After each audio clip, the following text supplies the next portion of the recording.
Welcome to the Home Business Success Show.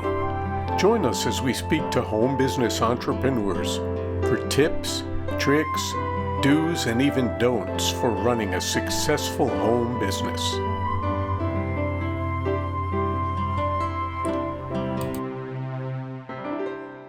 Greetings and welcome to the Home Business Success Show. I'm your host, Hank Eder, also known as Hank the PR Guy. Folks who run home businesses have some great advantages over brick and mortar businesses, but they also face some unique challenges. As we speak with home business entrepreneurs on the show each week, we'll gain valuable insights on how to balance business and life and to share best practices for people who run home businesses. Our first guest today is Choya Harden. Growing up in an Air Force family, Choya had to learn quickly how to network, make friends, and adapt. He lived in multiple states and even 2 years overseas in Turkey as a child. These formative years developed him into an outgoing extrovert with a love for people. Bringing a wide depth of experience to the table, Choya has done many things that help make running a marketing and networking agency a natural fit. He has been on both sides of the table when it comes to marketing, buying it and selling it as a business manager and as a business owner. His experience includes food service, retail, wholesale, sales, training, management, and marketing across multiple genres. Combining a lifetime of varied experience with a genuine desire to help others succeed through hard, honest work resulted in the creation of Incredible Towns. Initially a way to help businesses in the Asheville, North Carolina area be more competitive and increase their customer base, the concept has now spread to the Tri-Cities, Tennessee and Virginia area, and there are more in the works. Choya's goal is to develop Incredible Towns into a national online presence dedicated to helping small businesses achieve their goals and grow. Welcome to the Home Business Success Show, Choya. Greetings. Glad to be here, Hank. Well, if you would, please describe your business, Incredible Towns, for our listeners. Okay, be glad to. Incredible Towns is basically designed to help businesses get found and get more clients, to build their network, to grow their business. We do many things to do that, but that is the goal. The goal is to help small entrepreneurs, micropreneurs, solopreneurs, small business owners, some medium business owners, franchise owners, just service, product, brick and mortar, home-based. We try to help everybody that wants help and to give them a tool that gives them an advantage against the big multi-million-dollar ad budgets of their large competitors. So. Would you touch just a little bit on the three terms that you used, entrepreneurs, solopreneurs, and micropreneurs, so our listeners might have an inkling of the difference between those? Well, and when I think of the difference, a micropreneur to me is someone who's doing like a part-time home-based business. A solopreneur is someone who is full-time, by themselves, entrepreneur, if you will. And then, of course, a regular, typically you have an entrepreneur that might employ some people or have other contractors they work with as you're starting to grow. And the terms can be somewhat interchangeable, of course, but they really help to denote the size and level of business, if you will. Well, thank you. What approach do you take for helping businesses get more exposure?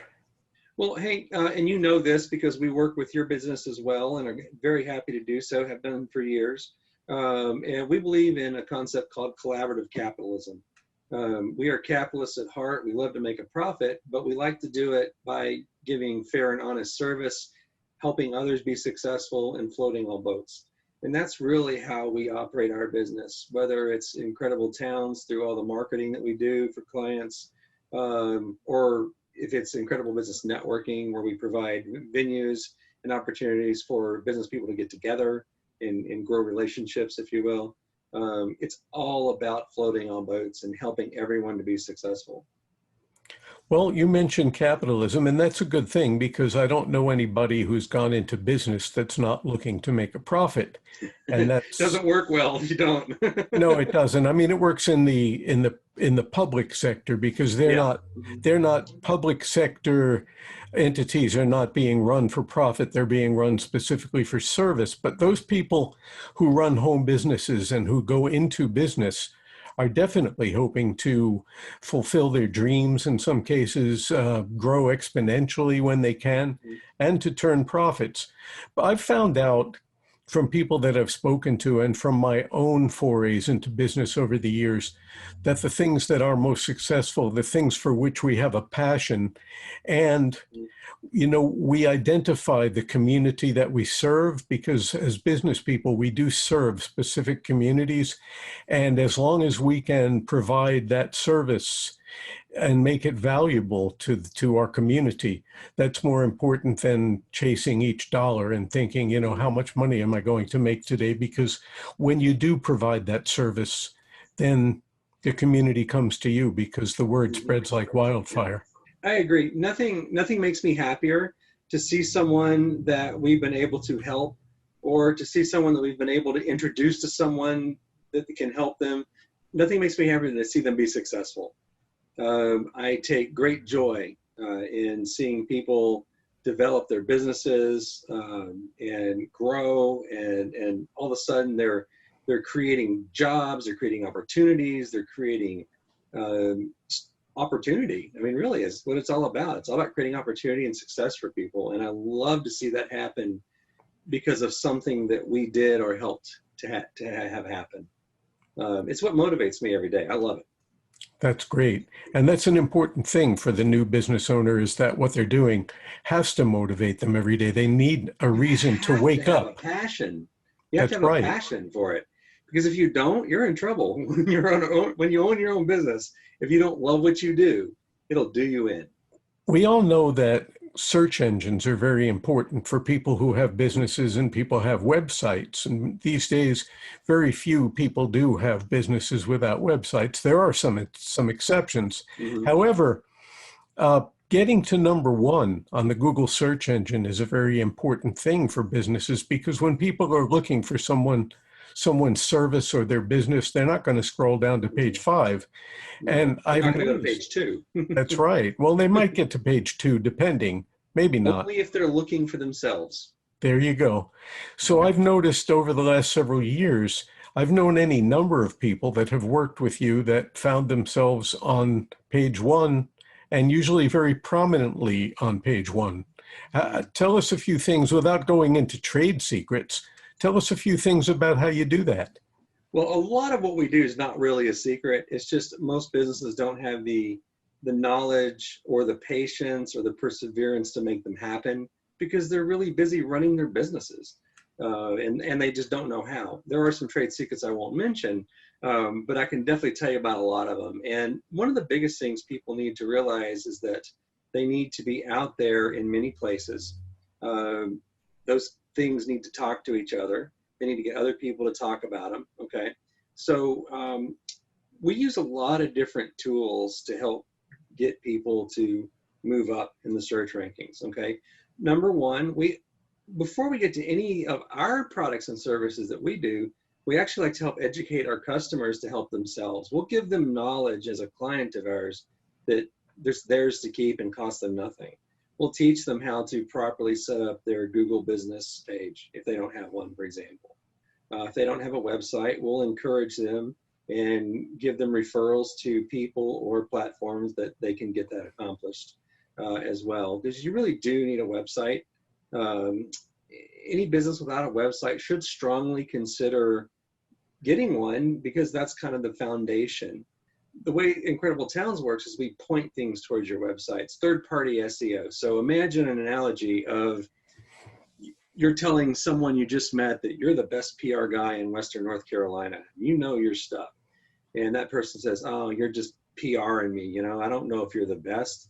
And then I walk up and say, oh, no, Hank Eder's the best PR guy in Western North Carolina. We use him. And all of a sudden the guy's like, oh, you're the best PR guy in Western North Carolina because he said so. We're that guy. We're that other guy. that is saying good things about other businesses online. And since we're a large local website that is indexed well by Google, we make sure of that, that it's going to point towards you. So in our web page listing that we have for clients, and we also give a free listing to people if they want it at no charge. We can talk more about that in a bit.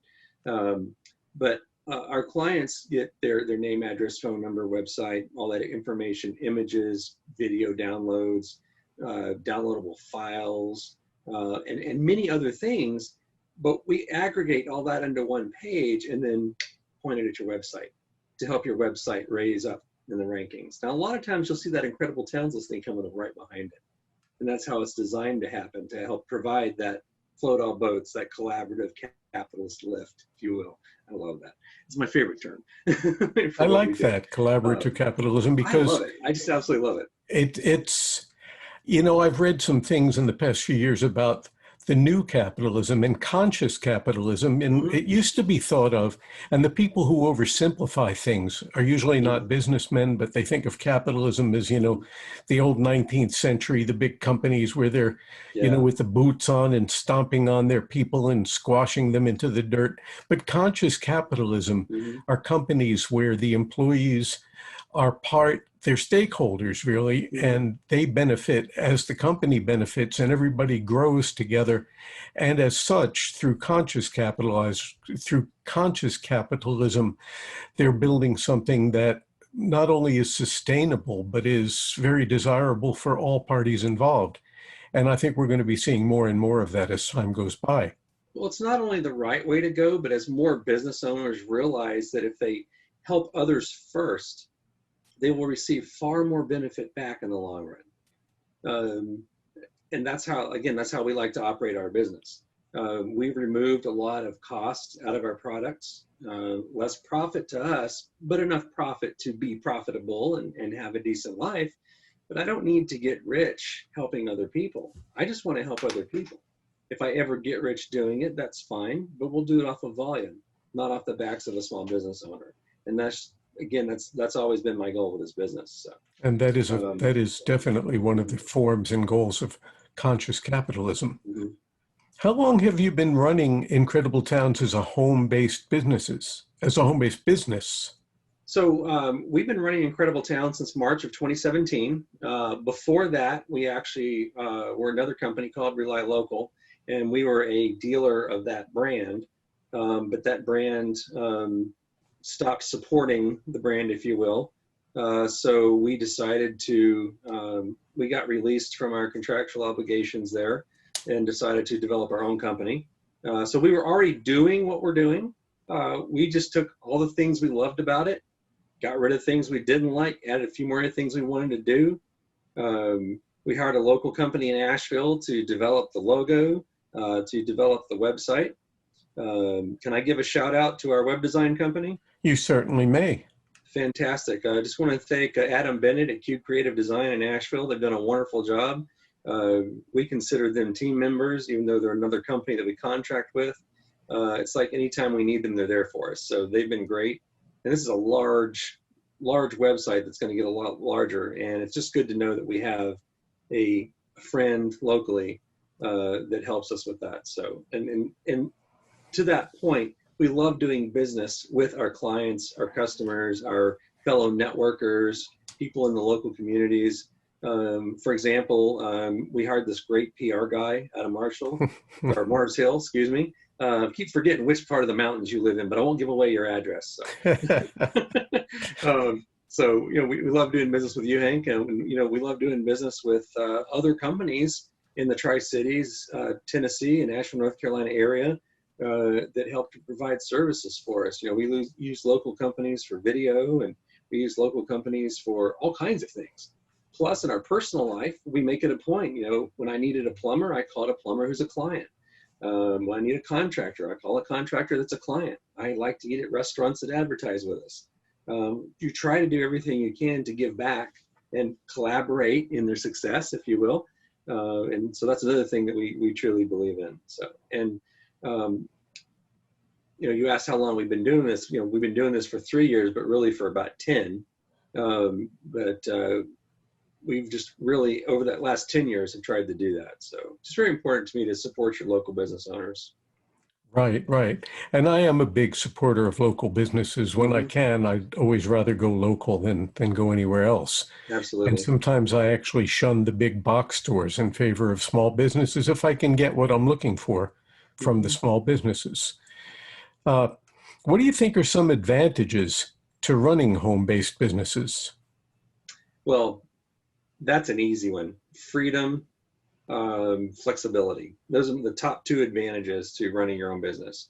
If I want to work a certain part of the day and do something for myself another part of the day, I just schedule it that way. I don't have to ask permission. I don't have to submit a request. I don't have to beg a boss, or I don't have to get someone to cover my shift. I don't do any of those things. I just go do it because I have that Hmm. freedom. If I want to work or be on a Zoom call, um, hey, I don't have to wear long pants or shoes, or you don't know if I'm in my pajamas beneath this t-shirt. I mean, that's the fun thing. So, um, and it's nice though. I can work, can take a little while and spend some time with my wife or kid. Go out to lunch and take 2 hours if I want to. Don't get me wrong though. It does come with responsibilities, which I'm sure we're going to talk about here in a minute. But the biggest advantage is the freedom and flexibility. If we go on the road for any reason, I can run my business from anywhere in the world with an internet connection. I guess to me, one of the disadvantages to being a home-based business, and that's just been through my experience, you might have some others, but if we're looking at disadvantages, to me, I think sometimes it's a little harder sometimes to separate business life from home life. And Oh yeah. there's the, uh, what am I looking for? It's a temptation to be working almost all the time. Hmm.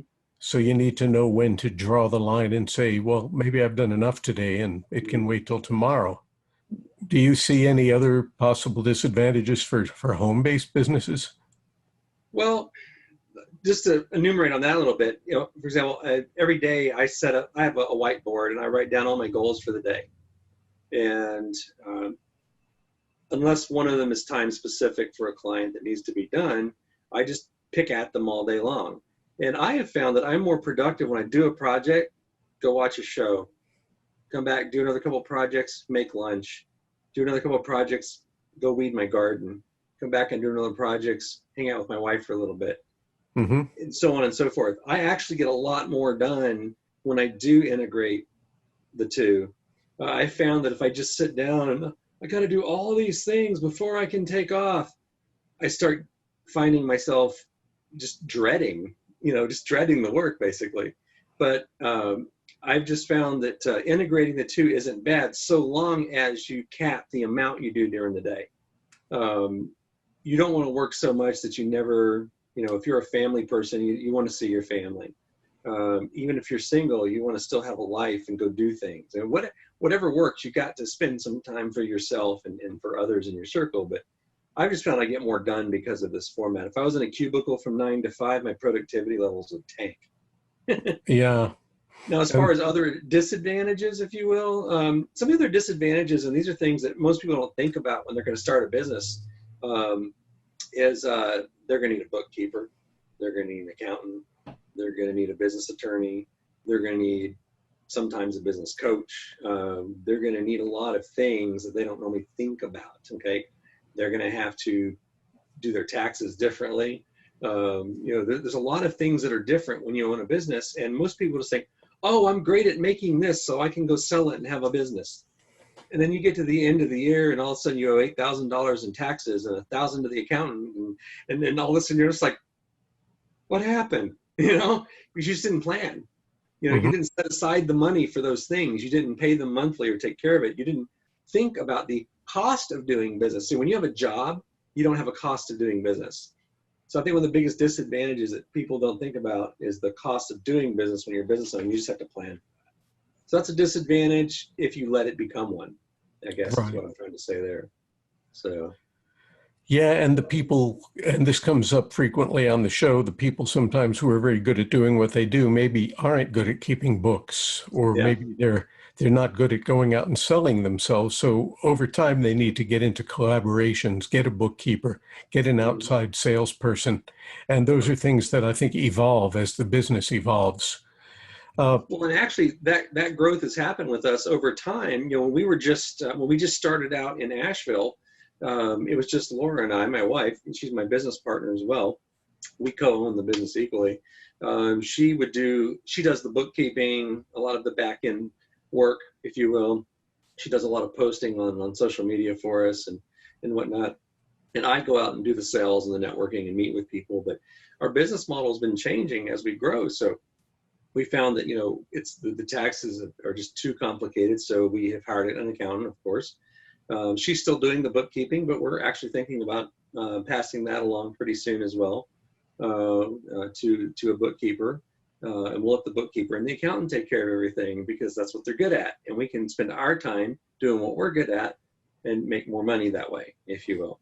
Yeah. Well, we mentioned networking before, and I know that Incredible Towns also has incredible business networking. Mm-hmm. And before I ask you about how folks can find more about incredible business networking, tell me in a nutshell what is the advantage of regular networking for business people? Well, the word advantage is definitely the right word. It is an advantage if you use it properly. So we currently host a series of virtual events in the Asheville market, but the restrictions with COVID are starting to loosen now. So we are going to be adding on some evening socials that are outdoor, and those can be found at incredibletowns.com. You can go to the business networking events page on our website and see those details. Right, that's Uh, incredibletowns.com. And then you click on the Asheville area if you're looking for Asheville. that And is if you're correct. looking for Tri-Cities, you click on the Tri-Cities area. Absolutely, absolutely. So, and so in Asheville, now I want to step back just one thing. We talked about how the business is evolving, if you will, and how we've had to bring on more people to do things that we are not going to be doing because we have somebody else do it. One of the evolutions of our company is that we now have territory marketing directors. And these are business owners that we have contracted with. They own the territory, and we license the use of Incredible Towns and its information, the website, its properties, etc., for them, and we train them how to run it. So in Asheville, we have Steve Jinks as our territory marketing director. In the Tri-Cities, Tennessee, Virginia area, Winston Oxendine is our territory marketing director, and they're actually taking over those territories so that we can work on the expansion and growth to other territories. So we were talking about, things, a plan, if you will. Our business plan is growing as we add on more territories. So, so I just wanted to mention that because I think it's pretty relevant to, because we're talking about how home businesses can grow. We're still going to run it out of the home, though. That's awesome. We have other people. We're diversifying and delegating, if you will. That's But great. networking. Now, here's the fun thing, though. So both people that are running our territories, we met at networking. So how cool is that? And that's kind of what I wanted to get to, is that's how we've actually met a lot of people that we use. We met you at networking. We met our territory marketing directors in networking. We met all of our contractors through networking. But Asheville will be adding on more events soon as the COVID restrictions release and it becomes more appropriate to do so. So people in the Asheville area can look forward to more networking events coming soon. But by all means, come out to one of the evening socials that'll be going to be posted up. Again, go to the website and get that information. You can also find it on Incredible Towns Asheville's Facebook page under the events. Right. I'm sorry? I said, right. And well, before we let time run away with us, I'd like to ask about a few tips for networking. Of course, one of them, okay, be there. One of them is to just keep being there because, I have this one friend who runs a business and it's, he's happy with where it is, but it never really goes anywhere or grows. And he came to one networking event, and of course, he didn't get any business from that one networking event. And he says, well, these meetings are a waste of time for me. But I found in my own personal experience that I had to keep coming. And you build relationships, and it's the relationships that lead to the business. It's not like you show up at one networking event and then suddenly your business takes off exponentially. But what are some other tips for networking other than being there regularly? Well, be there is important, and go to as many as you can is another. And to that point, I just wanted to quickly add in that in the Tri-Cities, Tennessee area, we currently have, we are in live meetings now in Tennessee. We have three business lunches per month and 2 coffee connections that we're doing. So people can, if they're listening to you and they're in the Tri-Cities area, there is networking available. Again, go to Incredible Towns, pick the area, or you can check them out on the Facebook page for Incredible Towns Tri-Cities. But definitely go to networking events regularly. Go to as many as you can. Give them a couple of times before you see if it's the right environment that you want to be in. But you got to go to them. And when you go to these things, take a big stack of business cards, flyers, whatever you got. Always be handing out. Leave them at the event venue. You know what? If you're talking to someone, give them 2 business cards. Hey, would you give this to a friend? Talk to everyone that you can, but make sure that you listen twice as much as you speak. Ask questions and be quiet. Observe, absorb. Okay, it's very important. Nobody likes the person that talks and talks and talks and talks and talks because they're just tuning you out and wondering if they left the toaster on at home. But when you ask them questions and you get them talking about themselves, they appreciate you and they warm up to you. So that's very important. And next, every networking event that you go to, make it a personal. Make it your agenda to set 3 appointments. Why 3? I don't know. It works for me. And I've also found that if I go to 5 networking events a week and set 3 appointments, I got 15 appointments. If you can't sell off of 15 appointments, you're probably not doing something you're passionate about. And you should be passionate about what you're doing in your business. So set appointments. And that could be something as simple as meet them for coffee or meet them for lunch or meet them for a beer, or all 3 if the conversation goes well. Or, if they have a store, go to their store and tour it and see it. Hey, while you're there, take a picture and say something nice about their business and tag it on your social media. Give them a little free marketing like that. Ultimately, though, you got to remember that the higher purpose of networking is not leads. It's not like you said, the guy that goes and, I didn't get any business out of it. It's not working. No, what's not working was that attitude. Okay. The higher purpose of networking is relationships. Okay. If you go to a lot of networking events, you're going to start seeing a lot of the same people, but a lot of new people constantly. And you're going to start to form friendships, referral networks, and you never know when that's going to pay off. I've had people call me 5 years after I met someone and talked to them and got to know them. And a total stranger calls me and says, hey, I'd like to hire you to do some business. So-and-so referred you. And I'm sitting there thinking to myself, I haven't seen that person in 4 years. Cool. That is. But of course, many times people in networking groups will just hire you to do business yourself. So, and it's just, you've got to build those relationships. They pay off better than I need to fake a lead to get through the networking. Exactly. Yeah. Exactly. Well, go ahead. I'm sorry, but we're going to run out of time. I could talk all day. Yeah, we all can. We mentioned earlier that businesses can get a free listing on the Incredible Towns site, and we also mentioned that they go to incredibletowns.com and they'll learn about how they can do that. What are the best ways for people to reach you? So if people are interested in Incredible Towns free listings or our paid services, you can visit our website at incredibletowns.com. You're going to choose your region. So if you're in Asheville, you'll choose Asheville. If you're in Johnson City, Kingsport, Bristol, you'll choose Tri-Cities. And then you're going to click on the Connect tab. It's right there on the top. And then you'll see Contact Us. And that'll actually get you to Steve or Winston, who run the territories. If someone wants to reach me directly, if you have a question about the bigger picture, or if you're interested in becoming a territory marketing director for Incredible Towns, or if you'd like to be a contractor for Incredible Towns, you can email me at Choya Harden at incredibletowns.com. That's ChoyaHarden at incredibletowns.com. And any of us would be happy to talk to you or help you in whatever you need. So. Well, Choya, I've enjoyed the time that we've spent together, and I appreciate your spending this time with me here today. Happy to do so. Look forward to seeing you soon at some networking events. I certainly hope so. And you stay well. Our next guest, Jeff Percival, has spent the last 33 years building, molding, and creating a business that is a living entity. He left teaching to start a training and development company, Percival and Associates.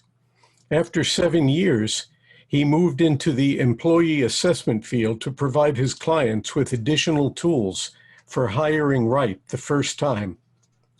Throughout the years, Jeff realized that both he and his company had to grow and change in order to meet the needs of his clients. He has become an independent contractor with 10 vendors to seek out and provide the best assessment tools to his clients. Knowing that he cannot be all things to all people, he developed the Percival Enterprises User Consultant Group with over 25 experts in their field from around the country. This user consultant group acts as a resource to his clients and prospects. As an assessment and development company, Jeff has also created his Success Track Tools division within Percival Enterprises. There are proprietary tools which were designed to keep you on track and in focus. He uses these tools during training and during speaking engagements. Jeff is also an author.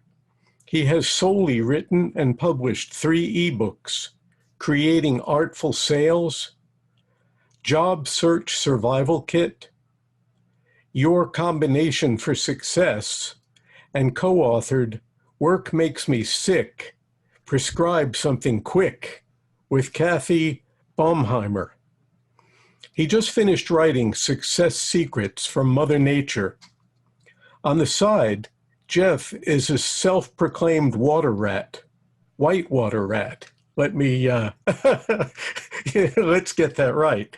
He's a self-proclaimed whitewater rat.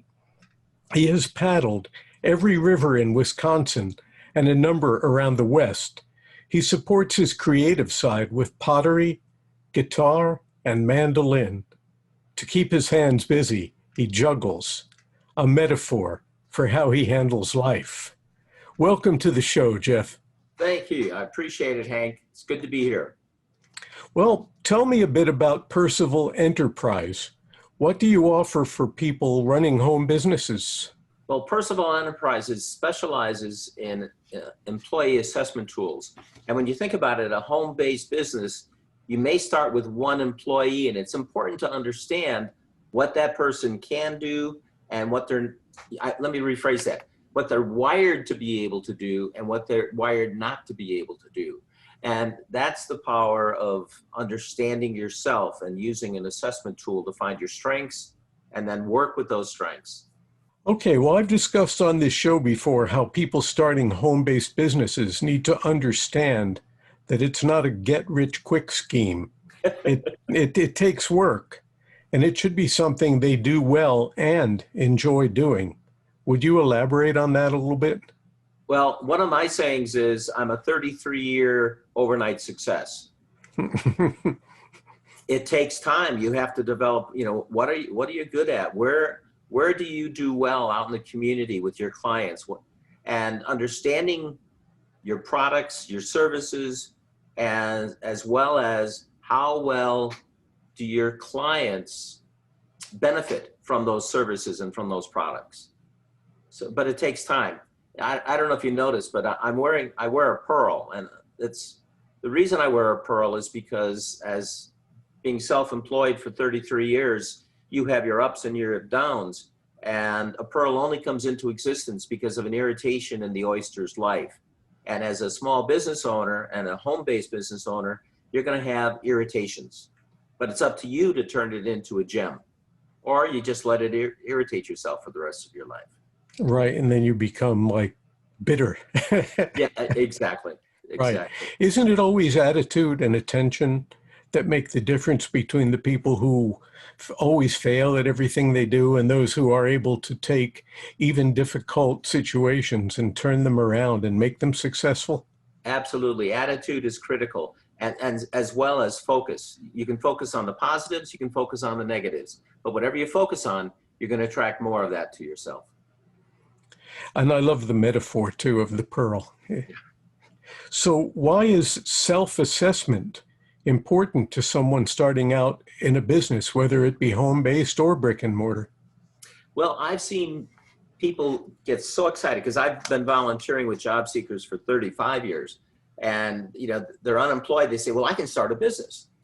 And let's talk. What do you want to start a business on? Yeah, how do you want to start a business? Why do you want to start a business? And you ask all of these questions, and many times it's because they say, well, it's because this is what I did in my job. And I can do that in my job, and now I'll just provide that to everybody else in my own business. They don't understand that when you have a home-based business, you wear multiple hats. You're the CEO. The whole operation is going to be, that's COO. It's the whole operation is going to be yours. The business plan, how do you put it together? That's under the CEO. The CFO, you're going to do your accounting, your bookkeeping. You have multiple, you're going to marketing, maybe you're the PR person. You're going to do sales. And, that's what most people hate in life anyways, is, having to sell. So understand what your strengths are in relationship to those multiple roles that you have to now play as a business owner, whether it be brick and mortar or whether it be home-based. Very good. So, yeah, I think a person understanding where they're coming from and what their skill sets are might have a better idea of whether they're going to be successful in whatever endeavor that they're trying to get started in. Well, and it goes back to that focus again. Then you can focus on your strengths and then ask for help from other people. Like for myself, I'm not very good with bookkeeping. Because I don't follow rules really well. And I understand that about myself. That's my creative side. So that's the reason my business almost doubled when I got my first bookkeeper, and I got rid of doing the books myself.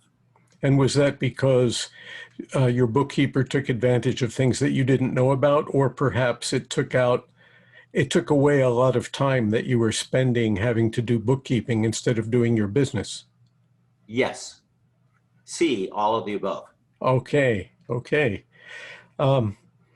So in order for people to know themselves, do you recommend that anyone thinking about starting out in a business should take an assessment? Absolutely. You want to know what your strengths are so that you can work from them. Because in my early years when I was working in training and development, you ask people to identify what are your strengths and what are your weaknesses. Guess which side they always started on? The weaknesses side. But in business, you want to be focusing on the strengths that you have. And then again,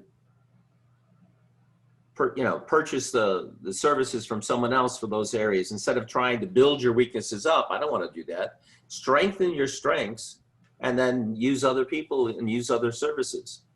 So what is a way that someone can easily take an assessment? I know there's some resources online.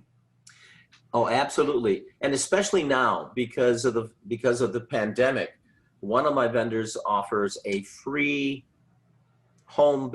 free remote worker report on yourself. So you can look at yourself. Up until the beginning of this year, people would go to the work, they're mingling with lots of other people, they're working in a cubicle next to somebody else. All of a sudden you're working in a home-based business, you are there totally by yourself. And you don't have anybody to bounce things off of. So understanding how to work remotely and how to use other resources becomes very important.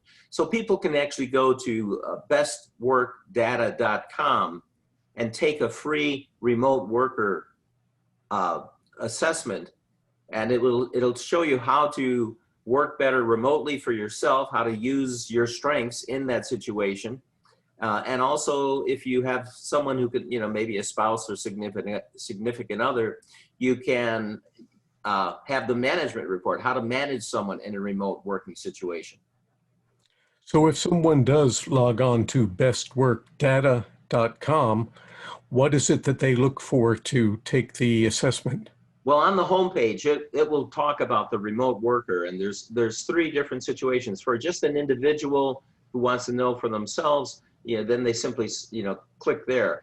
For the coaches and the consultants, and for the company, you want to use, there's a code that'll get you in for free, and that's all in caps, BWD-1. Okay. And again, you get the assessments for free, you get the reports for free. Very nice. So I think people can learn a lot about themselves. Absolutely, especially when you're moving from being in a company situation to being a home-based business when you're suddenly working all by yourself. That's how people start. Okay. What is it that personality assessments measure? That's what I was referring earlier about being hardwired, being wired to be able to do something or wired to be able to not be able to do it. And so when you're looking at personalities, you're looking at some really core pieces. Direction. Do you give direction? Do you take direction? And all of the personalities are really like a spectrum. And you're looking at, this would be the low side and this would be the high side. So in direction, high, I love giving direction. And over here, I love taking directions. And I need to take directions. I can't make it up. I can't just direct myself. And then there's that spectrum in between. So you want to be able to find out where a person lies. Then you've got the capability of organized. Are you naturally organized? And you can always go into a company and you can look at one person's desk and they've got absolutely nothing on it but a piece of paper and a pencil and their computer. That person is extremely organized. And then you've got the other extreme where you go in and on their desk, they've got all these different piles. By the way, that's the way my desk. That's the way mine is too. And people, you know where things are, but you're not naturally organized. And again, there's that spectrum from blue to yellow and the green in between. And then you've got the process. Do you have a systems for being able to do things, or do you make it up as you go along? And so that's a process. And then you also get to the people skills. Most people understand the people skills. It's, they see extrovert or an introvert. Well, there's many different layers in between that. So people really aren't one or the other. It's where are you in that spectrum? Do you enjoy working with people? Do you enjoy working as a team? Now that's also another piece of that. Do you enjoy working as a team? Do you enjoy working just by yourself and you have one or two good friends? Large groups or just one-on-one? And then also, you've got when you're looking at a personality trait, you also want personality assessment. You also want to look to see, is there a form that will identify openness? Are you open to the fact that I can be myself? I don't have to hide myself, and that's a form of distortion. If a person doesn't feel comfortable showing who they are, this is a scale that's very important in a personality assessment, because if you score high in the distortion scale, you have to question how accurate this is going to be. So personalities is one thing. Distortion or openness is another piece of it that applies to the personality traits. So in other words, is the person being genuine and being themselves and coming across in a natural kind of way? Or are they trying to look good on paper? To some degree, all of us are chameleons depending on the situation that we find ourselves in. But even within the notion of being a chameleon, we still can let our own innate self basically be the arbiter of what it is that we decide. I concur. I agree. Well, for people starting businesses, there are so many choices to consider. Would you discuss the difference between service-based businesses and product-based businesses? Absolutely. A service, because my first company was service-based, I get paid for my time. For what am I doing with that individual? Versus a product, I get paid for providing this particular product.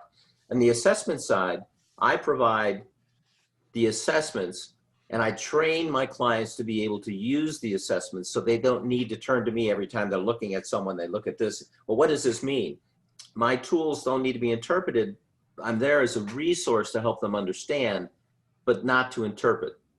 So a service is going to be, let me give you an example. A massage therapist is a service. They have to be there. They have to use their hands. They have to provide the time.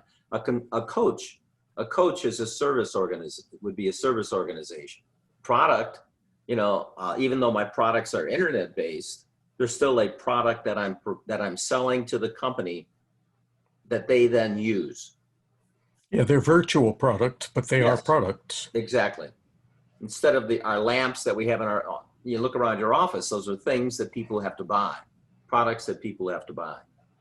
Mm-hmm. And in the virtual world, some of that could include things like software packages or things that make your procedures more efficient, like applications and things like that. But sometimes people don't consider certain things to be home-based businesses, but they are. For example, a guy has a great big trailer that he puts behind his pickup truck, and it's filled with lawn mowing type equipment and landscaping type of equipment. And he has a landscaping business, and that is a home-based business because he doesn't have brick and mortar. And even though he goes out and performs that service, and it is a service, not a product, he performs that service outside of his home office. It is still a home-based business. Exactly. Lawyers. So he takes his office back home at night and parks it in the garage behind his house. Correct. And for her office. And lawyers, accountants, people like that don't run brick and mortar are also examples of service-based businesses. And now that this notion of Zoom meetings and Zoom business has caught on so tremendously because of finding ourselves in the midst of a pandemic, I think that it's going to stay with us for the foreseeable future and maybe in perpetuity. And as the tools keep improving, there will be more and more of it. So then business service-based professionals may not even ever have to leave their offices. Lawyers can meet with their clients, accountants can meet with their clients. There's not any reason to have a brick and mortar and have people come and meet you in that office. Exactly. And I've been fortunate. My world headquarters has been in my home for 33 years, and I've never had to have a brick and mortar location. Well, that's great. And that's the heart of what this show is all about. That's right. Well, then there are businesses based on consumable products. When we're talking about product-based businesses, there are consumable products and there's a one-time shot. What can you tell us about that? Well, as I'm looking at you on your screen, I see you have a light. I have a light in mine. How many times in your career do you buy a light? Maybe twice if you're lucky. Whereas that's a non-consumable. And art, for example, the art on my wall and the art on your wall, that's a non-consumable. So maybe it's a one-time shot. Maybe if you like the artist, you go back for 2 or 3. Being an artist, I hope you'll go back for more. But a consumable is something that's used up. And for example, in my business, when I sell a package of assessment tools, when they use the assessment or the license ends, they like what they've gotten so far so much that they automatically reorder. And that's a wonderful thing. It's called residual income. Some companies do it on a residual on a monthly basis, some do it on a package basis, and some do it on a license basis. And what's nice is you build a book of business so that you have a number of clients, and within that year, I always work on 80% of my clients are going to order from me each year. And then as I bring on new clients, that book of business grows.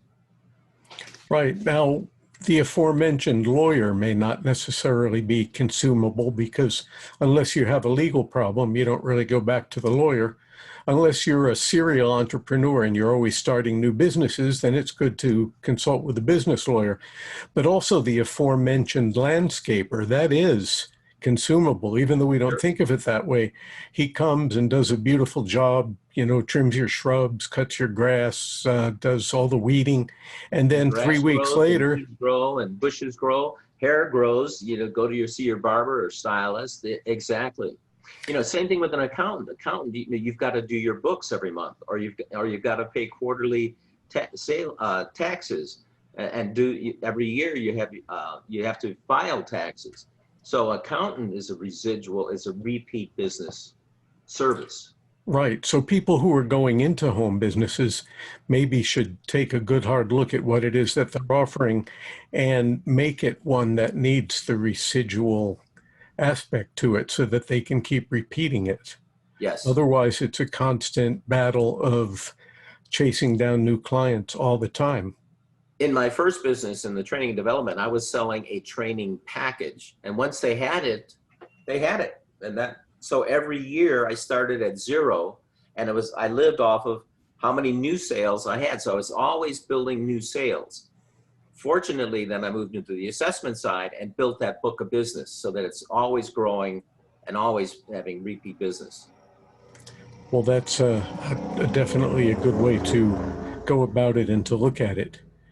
I think another important question for people who are looking to start a business is, should I jump in full time or should I ease in gradually? What are your thoughts on that? Well, there's lots of ways of looking at it. If a person has been doing that job, doing the skill, doing the service, providing the service, jumping in with both feet offers some benefits, but also offers some challenges.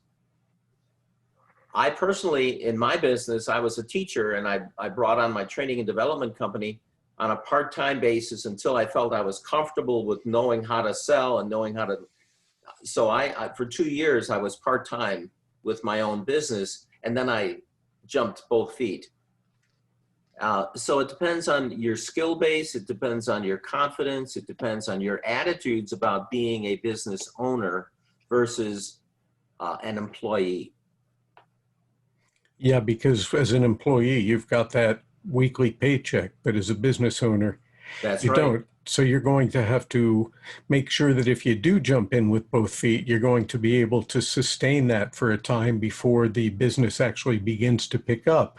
I don't know. I haven't done the analysis for home businesses, but it used to be said about brick and mortar businesses that one should not even open one unless they could afford to get through at least 2 years without making any profits. And then things should start picking up from familiarity. I wonder Yeah, how what similar we're that going is. through right now, I mean, just that whole thing of having enough to live off of, it said for 3 months, just if you're an employee, well, now if you don't have that weekly check or you don't have a check coming in, yes, 2 years, I would even say if you could get up to 3 years, because it takes time to develop the business from zero to what's going to sustain you, the brick and mortars. If you don't have brick and mortars, what's going to sustain you, your family, and any employees that you may have. Right. And the fact that people now have been put into the position, in a lot of cases, many people, they, even as restrictions have been eased, many of them just don't have jobs to go back to. And in some cases, they're people who are working in industries that maybe are beginning to find their way out. You know what I mean? They're on their way out. And even big, respectable brick and mortar businesses that one time were the cornerstone of retail are on very shaky ground right now. And as we speak, some of them are in the process of closing. Big companies and all the employees that work for them. So we're in a world right now where people are going to be learning. They are learning, and it behooves them to be learning how to become more self-sufficient and how to draw on their skills and how to open and succeed in home-based businesses. And even if you just want to use it part-time for the rest of your life, or for until you retire, quote unquote, some of us never retire, having that extra resource for you is a nice buffer in today's world. Oh, definitely so. Another thing about running businesses like that, and for people who want to do it full time, as you said, some of us will never retire. I'm not retired. You're not retired.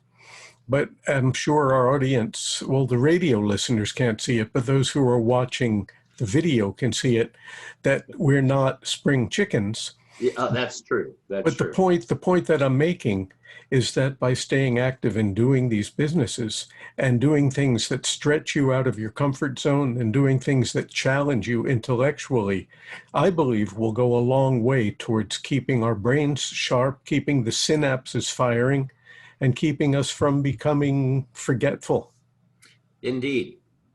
Yeah, obviously I agree, because my wife is after me to retire, and I say, "Oh, give me a few more years. Give me a few more years." Mm-hmm. Somebody I was talking to just 2 or 3 days ago, a young man, I was telling him that it's very interesting that at this point in my life, my business is doing better than it's ever done. And, you know, a lot of people I know are retiring and they're thinking about traveling and stuff like that. And I'm basically thinking of where to take the business next. But he asked a very interesting question. He said, "Does the business cramp your style in any way?" I said, "Well, actually, no. It's always a lot of fun. It's always very interesting." And it even led to things like doing this radio show, which I also find a lot of fun and very interesting because I get to speak to folks like you who tell us about things that we might not otherwise think about. Yeah, I agree. I mean, having the business, I've got the flexibility within my business because I've been at it for so long that I can take the time when I want to, but I can work when I want to. And that's a nice choice to have in life. Yes, that really is. Is there anything else you'd like to tell our listeners about running their home businesses? Well, once again, look to the time when you may need an employee. Again, when we're looking at strengths and running something from a home business, can you outsource that? For example, like now I have my bookkeeper accountant. Like right now, I've used you for PR. Identify what you do well, work on that, build on that, and then use the resources of others. And Choya is going to be joining us, or that's another resource that's out there. And so that's what you want to know and use. I will likely edit out that part of it because Choya is actually getting edited in before you. Okay. So if and Choya, who was on before, is a resource to you. So, know your resources, know your strengths, and build your business that way rather than trying to be everything to everyone. Very good. Well, we're coming to that time now, so I have to ask, how can people get in touch with you? Well, you can either call me. I love working on the phone, over the phone. It's 828-691-1255, 828-691-1255. Or my email is jeff.percent, the word percent written out, at gmail.com. jeff.percent@gmail. And your website? I no longer have a website. At my age, I know, it's amazing. So I'm on LinkedIn, so it's Jeff Percival with MOMU after that. Okay. Momu, thank you for being with us today, Jeff. I really appreciate your time. Okay, thank you for having me on air with you. I appreciate that. The Home Business Success Community is an online membership community of like-minded home business entrepreneurs dedicated to each other's success. To find out more, contact me, Hank, at hankeder.com, or go to tinyurl.com/home-biz. We hope to see you soon.